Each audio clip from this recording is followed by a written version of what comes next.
আসসালামু আলাইকুম সুপ্রিয় দর্শক, সবার কি অবস্থা? হাজির হয়ে গেলাম দীপ্ত টিভির নিবেদিত খুশবু নাটকের 128তম পর্বে কী সব ঘটতে চলেছে তার অগ্রিম আপডেট নিয়ে।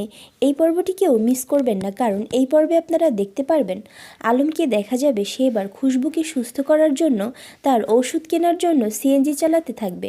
সারাদিন সিএনজি চালিয়ে দিন শেষে যে টাকা উপার্জন হবে তা দিয়ে সে খুশবুর জন্য ওষুধ কিনে নিয়ে আসবে এবং কেঁদে কেঁদে আল্লাহর কাছে খুশবুর জন্য দোয়া চাইতে থাকবে, যাতে করে খুশবু তাড়াতাড়ি সুস্থ হয়ে যায় আবার আগের মতো এবং সুস্থ হয়ে সে শুধুমাত্র তাকেই ভালোবাসে।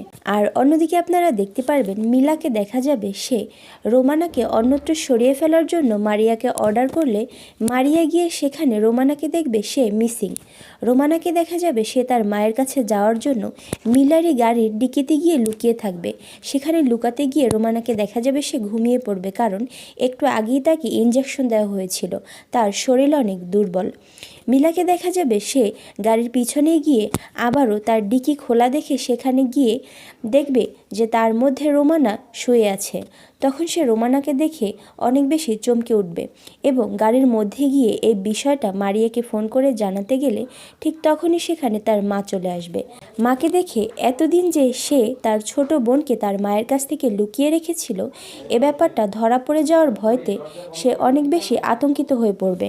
তখন তার মা জানালার পাশ থেকে মিলাকে বলবে, কি ব্যাপার, তোর কি হয়েছে? এভাবে আমার দিকে তাকিয়ে আছিস কেন? তোর কি শরীর খারাপ লাগছে? আর এছাড়াও থাকছে আশ্চর্য সকল ঘটনা। সুতরাং সবাইকে খুশবু নাটকের আগামী পর্ব দেখার আমন্ত্রণ রইল। ধন্যবাদ।